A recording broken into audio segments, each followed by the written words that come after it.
Welcome, everyone. Thank you for joining us today on Zoom In with Ginny. Today, my guest speaker is Thomas Russo Jr. I am really excited to have him here. He's been in politics since he's been a teenager, and he's got some great background information to talk to the small business owners and people who are interested in getting into their own business about the political side and why it's important to understand this information. Oh my goodness, Tom, the amount of stuff you have done over these years is absolutely amazing. An author, a speaker, CEO, professor, business and life coach. Plus, the book that you've written is very intriguing. There are no politics in heaven. So welcome, Tom. Thanks for letting me call you Tom. Sure. Yeah, and I spoke to a group of students today, and one of them had some interesting questions about involvement in politics, and there used to be a nobility to public service, right? Like whether you agreed with somebody politically or were a Republican or Democrat, generally people respected their leadership, whether it was a Kennedy or a Reagan or Bush 41 or whoever at, that level.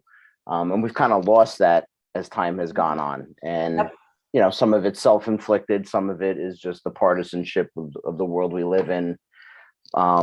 But in the end, I told the student, and I gave him a copy of my book, and it was like I gave him like the Holy Grail. I mean, it was like, oh my God, dude, it's a $20 book, right? But it was great. Yeah. It was very nice young man. And I said to him, people need to engage in the public square and in community building. And some groups and some individuals run the other way because politics is, sorry to say, it can be a cesspool. It can be kill or be killed, cutthroat, because politics is a competition. And we forget that sometimes, that there's a winner and a loser. So just like in sports, there is that zero-sum element of Ginny runs for mayor, I run for mayor, I win, you lose, you win, I lose, whatever. And it's just the balance, right? Right. But it doesn't change the fact that in the end, why we engage in politics and office holding or government is to problem solve and to make things better for our fellow individuals, our communities, right? So exactly. As entrepreneurs, we too have the ability to impact public discourse if we choose to. And some business owners will almost run the other way and hide in their stores or hide in their retail shops because they don't want to engage. And what they miss out on is the opportunity to have conversations about things that might be going on in a community, things that might be going on in a downtown, things that might be going on in a city, that if reasonable, rational, responsible people sit and have a conversation and say, can we come to some sort of an agreement about what the problems and the challenges are? You can always find solutions to work around, but you got to agree on the problem first. And I think most reasonable people will agree on the problems that we deal with at the local level, all the way up to the federal or the international level. And so I encourage people that are in any business or nonprofit or organization, to be involved in the community, to reach out to people in politics and government and build relationships. Because in the end, and like I told the group today, in the end, it's all relationships and relational. Right. And, while we're all staring at our laptops and our phones and social media accounts, which is great because they have their place. We've lost the ability to connect with each other as humans. And if we can regain that skill, and if we can teach that skill to our young people, there's opportunities for growth and for compassion and for service. And we could bring it back to where things used to be years ago. So I'm optimistic about it because I think business owners that are successful already understand relationships, right? I mean, you've been a small business person. Yeah. Right? I mean, yep. unless you're in a factory by yourself making widgets, which most people aren't, you're dealing with the public and customers in some fashion. Right. So And that's a getting big thing they talk about is right. if you're going to have a successful business, you've got to get out there and create relationships. You can't just sit in your own little store and expect people to come in, whether you're at home in business or whether you own a brick and mortar. You have to get out and build relationships. And yeah, and what's the difference between networking with the mayor and the council people and going to a chamber of commerce event? Yeah. 9 times out of 10, you're going to see elected officials at the college foundation dinner, the chamber of commerce event, the taste of whatever city you live in event, the holiday parade, the tree lighting. Like, these are all opportunities to build relationships, because in the end, we all just want and should just want to be kind to each other and just be, loving in our interactions. So entrepreneurs already see the fruits of their labor when it comes to their customers. They have to look at getting involved in public engagement as no different. It's just an extension of that, honestly. Mm-hmm. And I think most people understand that now, but they can be intimidated, and there have to be ways. I guess owning a business is a huge amount of self-growth as well. So you have to figure out a way that is comfortable for you. So for myself, I've reached out to the Longmont Chamber of Commerce, and they have a public policy committee. So I signed up to join into that group so I can understand what's going on within the city. And fortunately, our CEO is also trying to bring in other chambers and work together as a group to take these things down to the state level, because we're north of Denver. Yeah. And that's how I found comfort. But I can remember my first time walking into one of these big groups being very intimidated. And I walked back and forth. Yes, I'm going. No, I'm not. Yes, I am. No, I'm not. And I finally said, I'm here. I wasted my time. I am going to go in. And it was the best thing that I did. That was when we had our business for 24 years in Boulder. But I know there's an uncomfortable area there. I think for a lot of people you're kind of intimidated that politicians or your city council knows more. Or I've been to a couple of the meetings of city council, and you can see that they've got the people on the panel have their nose down and they're reading their notes. And I've watched the people stand up and discuss the item of the night, and you can see that the politicians don't hear them. So if there is an issue that people are concerned with, Tom, what would you recommend how do they approach it so they're not rambling on and they get to the meat of the issue? Because sometimes you can understand why they're not listening to the city folks. Sure. Yes, a couple thoughts. So originally, as you were talking, what came to me was, entrepreneurs, and I don't mean this pejoratively, but are selfish in that obviously they start a business for their own success, right? For the economic opportunity, maybe family business, or just, to start an operation of some kind.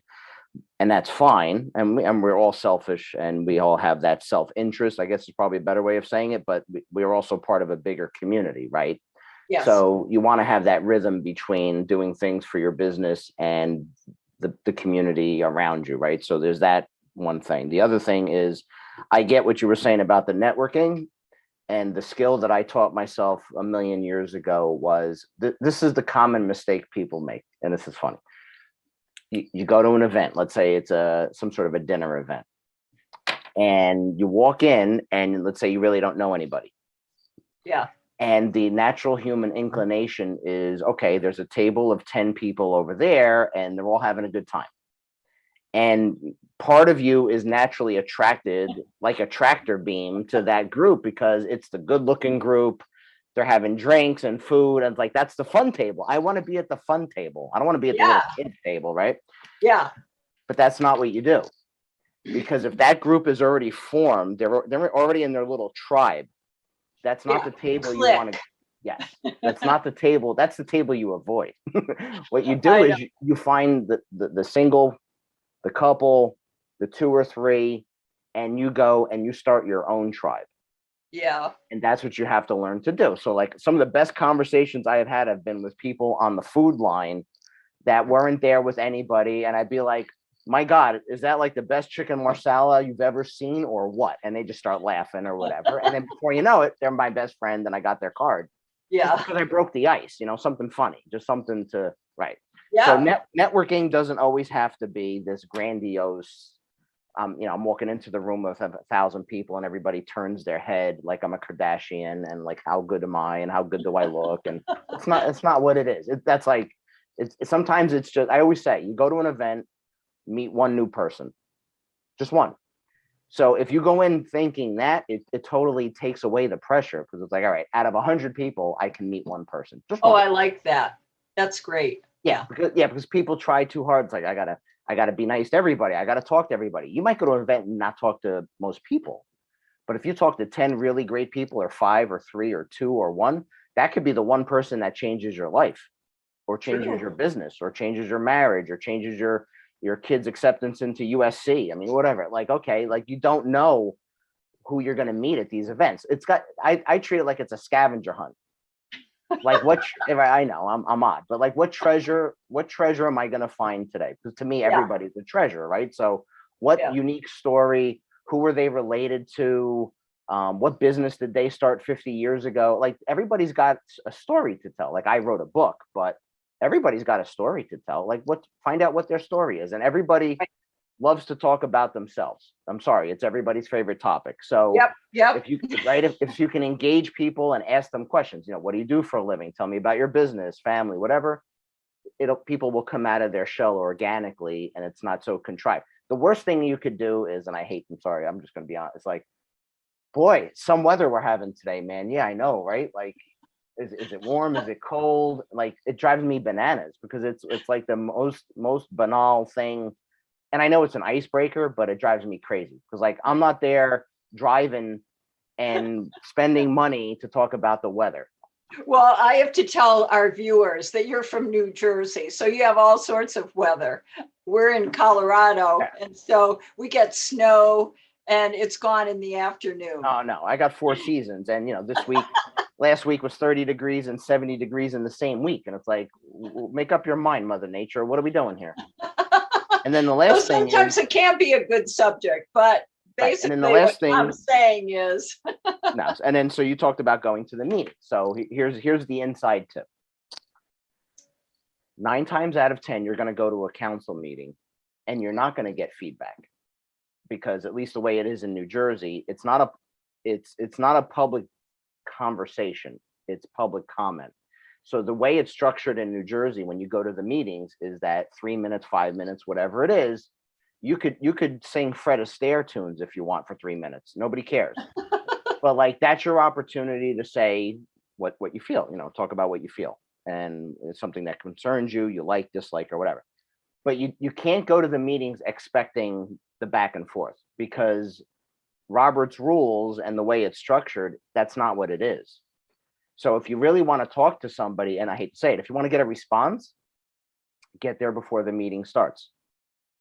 Get there while the council is up there going through their paperwork, BSing and chatting, and see if you can catch them before the meeting. See, can I, grab you for 5 minutes after the meeting? Now, a good elected official will say, sure, of course. I'm Joe Jones. I live on Halsted Street. I got a concern about drainage. Can I pick your brain after the meeting or before the meeting? Absolutely. Or, talk to the town manager, right? Talk to the administrator or the city manager. But like when they're in the game of the meeting, yeah, they just want to get through the agenda and be done with it. So like, that's not the time for the give and the take. So if you catch them before or after, you're going to get a different result and they're going to be more relaxed too. Because it's like, and I'm just telling how I am, like when I'm in the meeting, it's like game on. Like I have an agenda. I have things I got to get adopted, ordinances, resolutions. Maybe I need direction from the council on certain action items. It's not to talk about that, there's the brush on number 42 Oak Street and nobody picked it up. And like, yeah, I'll make a note of it, but it's not going to be a back and forth because that's not what the meeting's designed for. You got to look at council meetings like their board of director meetings. Okay. So it's like a nonprofit, right? So twice a month, once a month, the board, which is the council or whatever, the board of selectmen or whatever they call them, meet. You got bills to pay, you got action items, you got ordinances, you got resolutions, and then you're done. And members of the public bring items of concern. In most towns, they're going to go through an administrator or a city manager. Like it depends on the form of government. But yeah, so there's ways you can have those conversations. And honestly, a good elected official, you should be able to email and say, I'd like to get together for a cup of coffee on a Saturday at the diner or whatever the hangout place is in the town, because every town's got a hangout place, that the mom and pop shop. Yeah. It could be the Starbucks or the Dunkin' Donuts, but it could be some local yokel diner coffee place, and you meet them on a Saturday, because most elected officials are working full time doing other things. Like this is a part-time gig for them. So you got to catch them when they're able to meet and what's comfortable for them. And like I said, I'm a city manager, right? So I'm there during the day. If people email me and want to have a conversation, my door's open. And if I can't meet them, I'll talk to them at night. I'll talk to them on the weekend. Like I flex my time around their needs.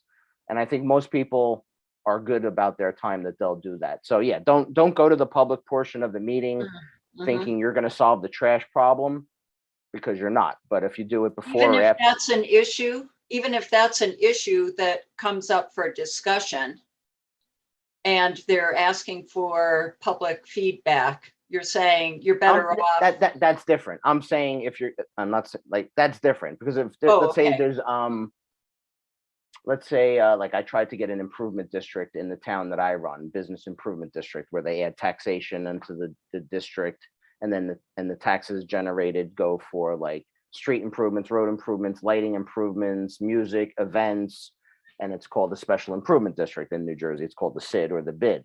I tried unsuccessfully to get that done in the town that I work in, but if that's on the agenda as a discussion, that's a different story. Okay. You know what I'm saying? Because Yeah. okay, everybody, we got to go to the meeting, and that because now they're asking for input. But if you're bringing something out of the blue, you can't expect that you're going to get an answer or resolution during the 2-hour council meeting. That, you know what I'm saying? Yeah. That's why I always find it better to reach out to someone outside of that meeting window, because then they can really focus. And I tell people, like, if you have an issue, and the form of government I'm in, I'm the CEO. So the council has no authority to do anything day to day. I do. So if somebody has an issue, it's got to go to me eventually anyway. So they might as well just come to me directly during office hours, and I can get a resolution to it. They don't have to wait for 2 meetings a month. They can Well, see me. that's an You know what I mean? important, yeah, that's an important point to make, that you have to make sure that you get in front of the right person, Right. or you find out, I guess you have to do a little bit of digging to find out whether it's the mayor that you want to talk to, city council, or the manager, Right. district manager. You have to find those things out Yeah. ahead of time.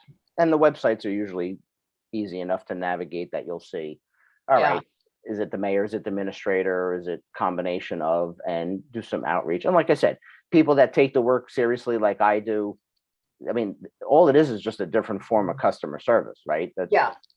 That's all it is. Well, let's get back to small business and the impact of politicians and how they work together the best, would you say?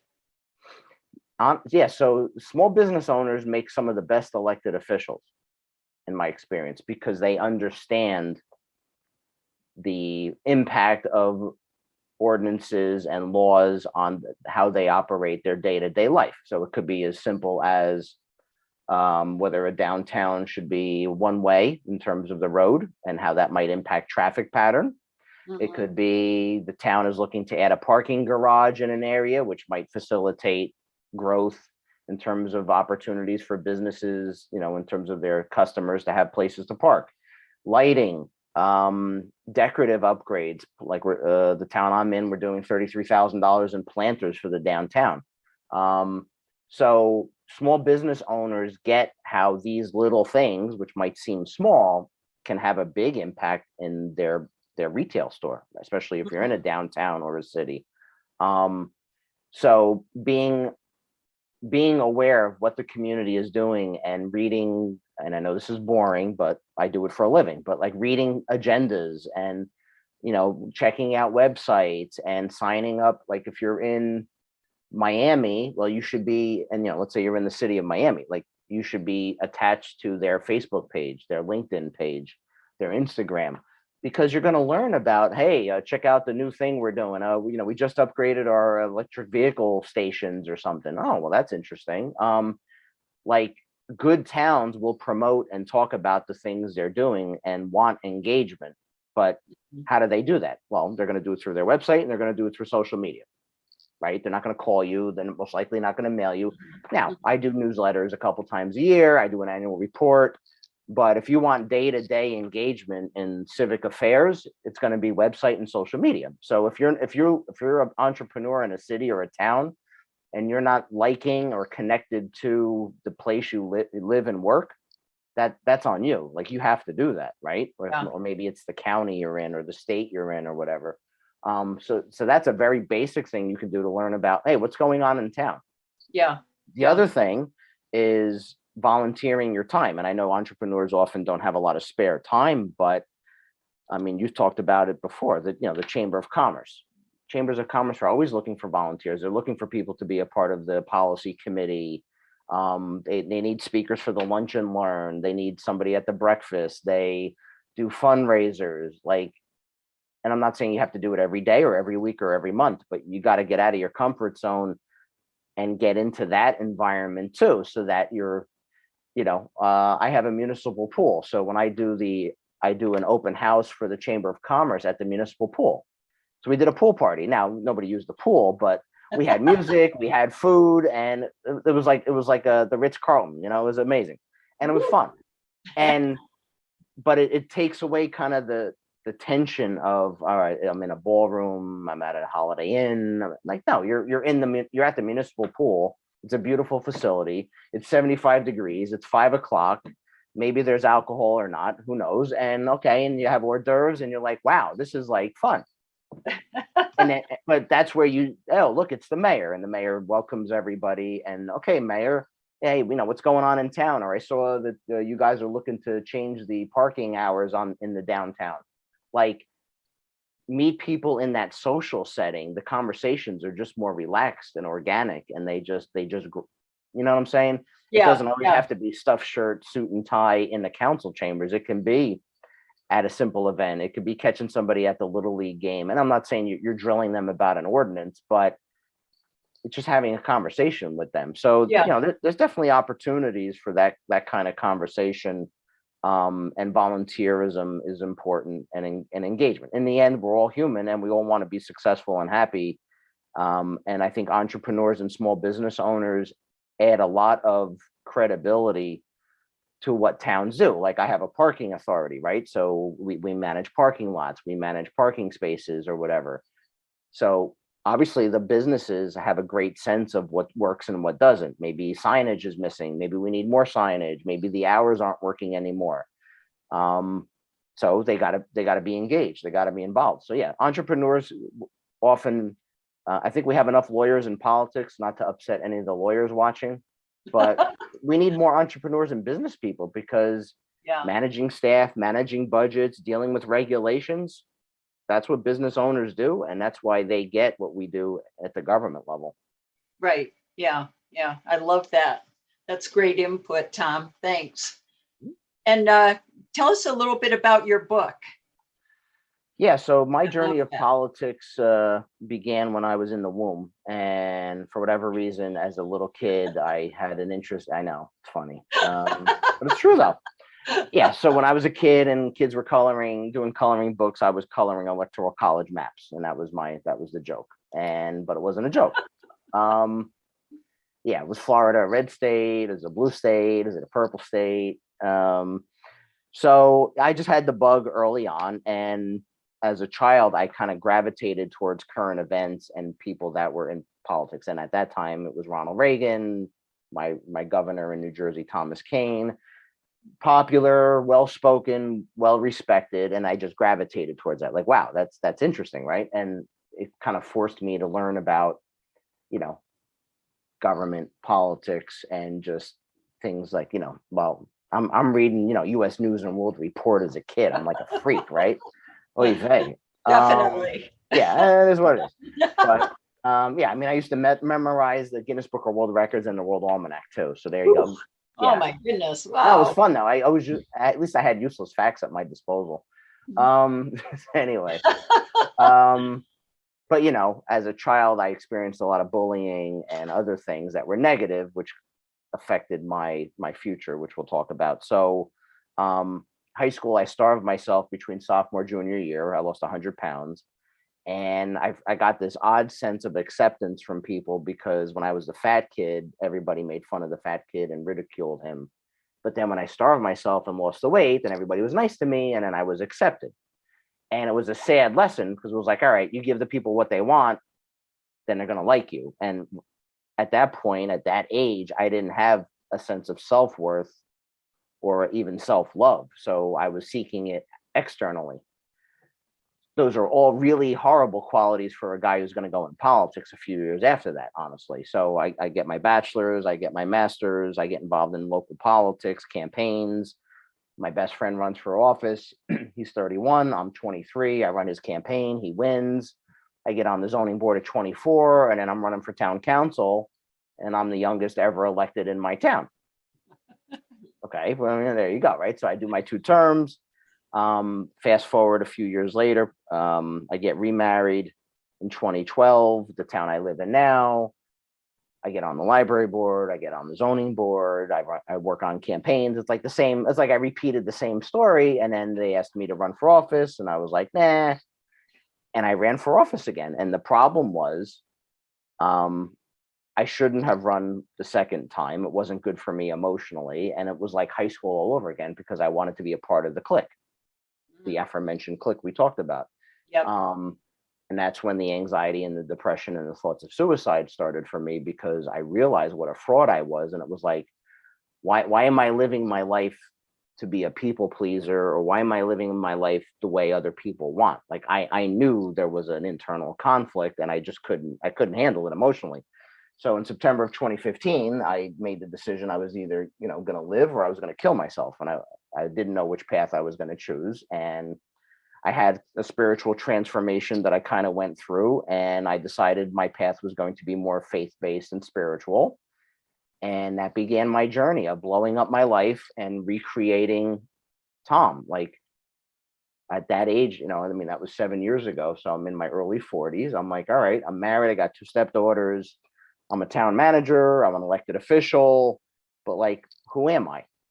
Like, am I just these titles? Like, what am I inside, and what's my value system? And I recreated the beast. Like I recreated Tom from the inside out rather than the outside in. And it was the best thing that could have ever happened to me, because it really changed my perspective on politics, which was my drug. Politics was my drug. Changed my marriage, changed my relationship with my girls, and just recalibrated even my work in the town that I run. So when you're a town manager, you have very strong and rigid formal authority to do 99% of the things that get done in government. And one of the questions I have is, did you get feedback from other people? Did they say anything to you? Did they notice the new Tom? Yeah. Let me just write this down, because then I want to circle back to the one thing before we got cut off. So the new Tom. So the challenge that happens when you go through the journey I've been through is there is a certain level of healthy and unhealthy skepticism that people have about you going through your journey. Because when you go through what I went through, it's like you found the oracle, I joked about the Holy Grail. It's like you found the answer, right? Yeah. And for me, it's faith. And, for other people, it might be other things. But for me, it was my faith. So I feel like I found this amazing gift, right? Yeah. and I blew up my world, and I changed people, places, and things, and everything got better for me. Everything. Amazing.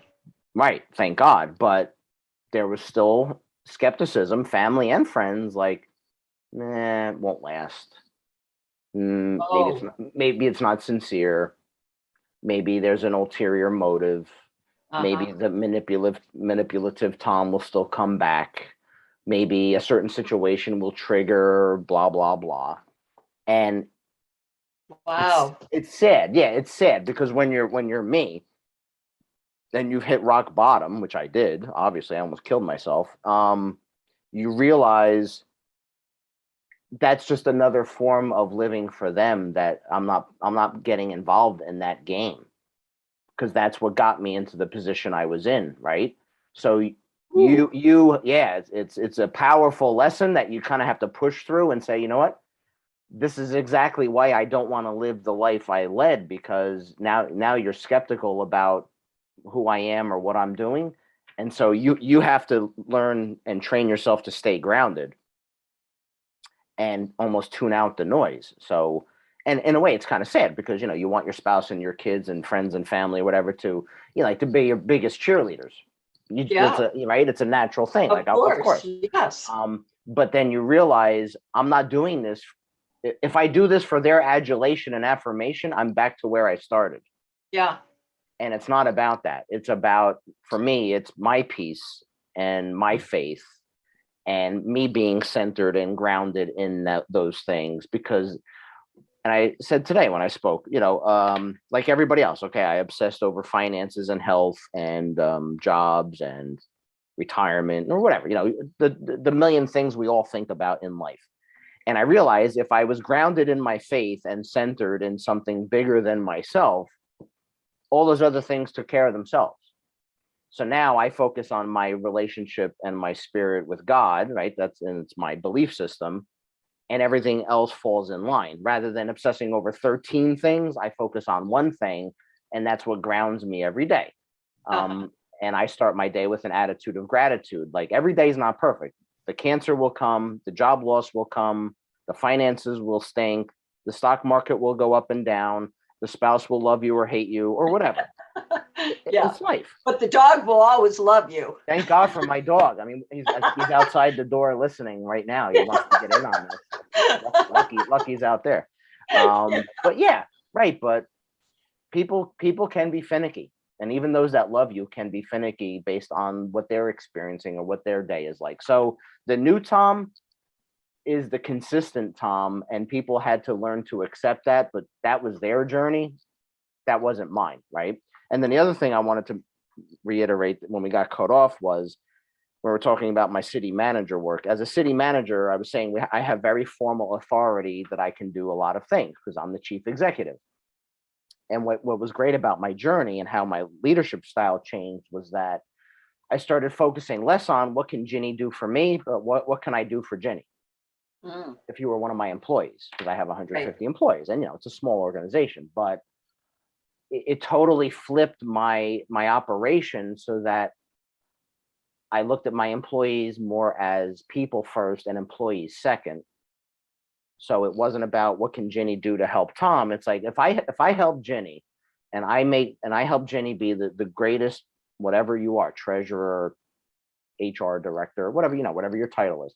If Yeah. I give you resources and support and, love, small L, and training and education, and I care about you and your family, and that, wow, Tom as a boss is a great boss because he cares about me, you will go through a brick wall for me, because it totally Yeah. changes, right? Yeah. Versus the guy who's going to say, Ginny, go do this, go do that, go do this, go do that. Because why? Because I can, because I'm your boss and I'm the CEO. It's like Yeah. everybody knows I'm the boss. Like, my name's on the door. Like, I Right. don't need to pummel you, right? It's on the business card. Like, it says it on the business card. I don't need to remind you of that. I sign your paycheck. Right. I mean, what I'm saying? But like, over the years, I I've get done it. that. I get it. I get it. I Right. get it. Whatever Right. you say. Yes. Right. And it's like, nah, this is bigger than that. And that totally changed. And it's funny because I don't proselytize at the office. I don't have to. because Yeah. they all know my journey. Even if they didn't read the book, they can see it. Yeah. They can Yeah. see the difference in me. They can see I'm more relaxed, I'm kinder, I'm gentler, I'm just more at peace with myself. So, and we talk about what, right? That's the big thing there, at peace with yourself. Right. And think about it. The thing that's missing in society, because everybody's a wreck financially and post-COVID and all that. The Yeah. thing that we're missing is self-love. And I Yep. tell people when I coach them, like, you can't give away what you don't have. So if you don't have self-love, how can you love your partner, your spouse, your kids? You can't. Like, you actually can't, Yeah. because you don't have self-love. So I teach people how to fill up their own, and it's almost like being on the plane. If the plane's going down, your mask is going on first.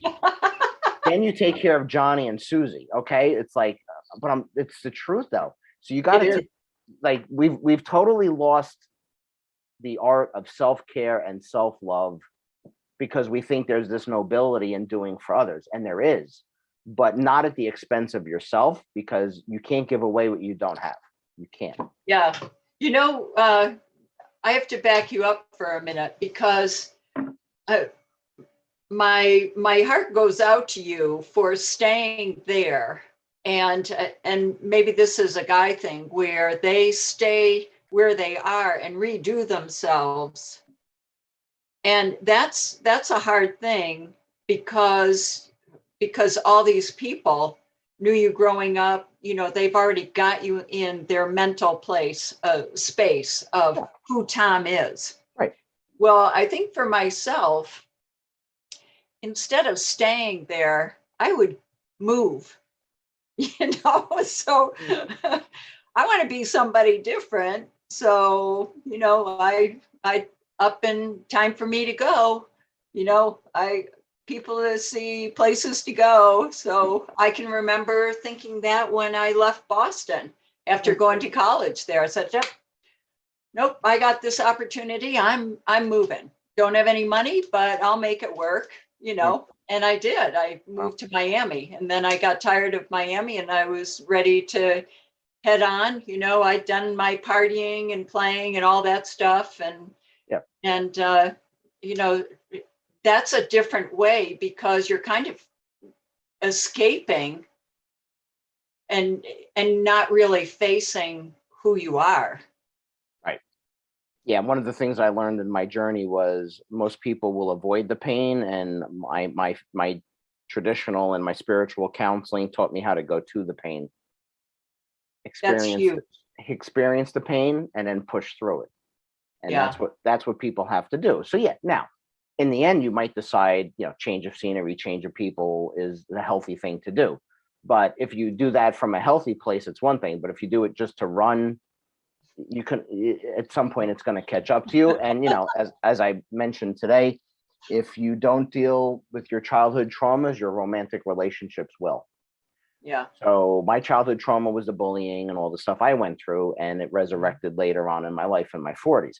If you don't deal, and I said, we're all adults walking around, but we're really just little kids. We just have different shells on. We're all kids.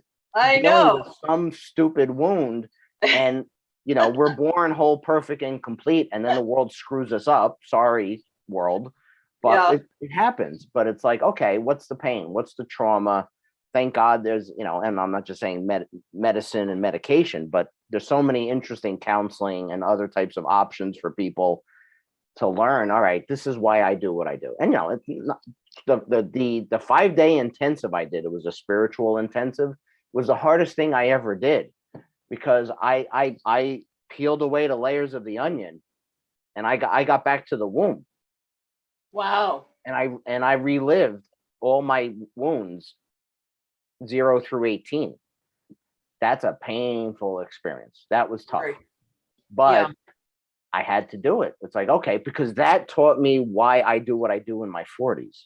So you wouldn't react the same way, so that you would, instead of being reacting, you would be able to not just pivot differently, just to look at situations differently, or look at my needs differently, that I didn't need to look for external adulation and affirmation, because I already had that through my faith. So Not that I don't care if Ginny likes me or doesn't like me, but I can't live my life trying to be a people pleaser, because that doesn't work.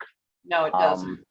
Yeah. And so, yeah, I had to recalibrate all of that. But, my story is interesting. The book is an interesting read. The title is funny. And I tell people, There Are No Politics in Heaven is a funny title. I liked actually the subtitle better, A Recovering Politician's Guide to Christian Living. I think that's funnier. That makes me laugh. But the title is for me. The title is not for the audience. The title was me telling myself that there was no politics in heaven, because politics was my drug. Yeah.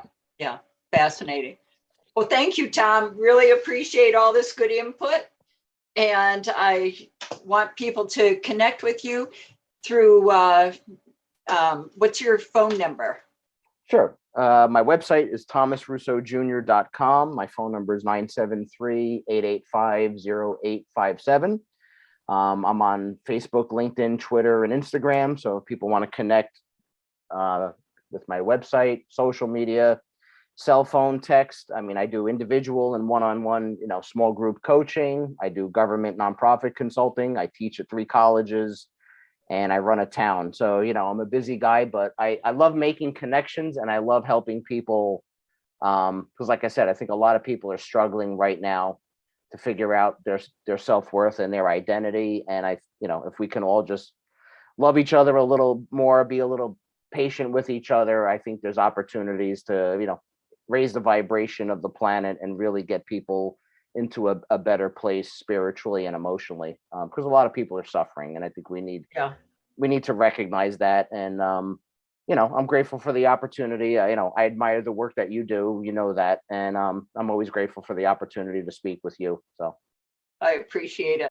Thank you so much for your time here today, Tom, and spreading so much good information about politics and giving viewers this great information. Really appreciate having you on. We'll talk to you later. all right, thank you again. Thanks.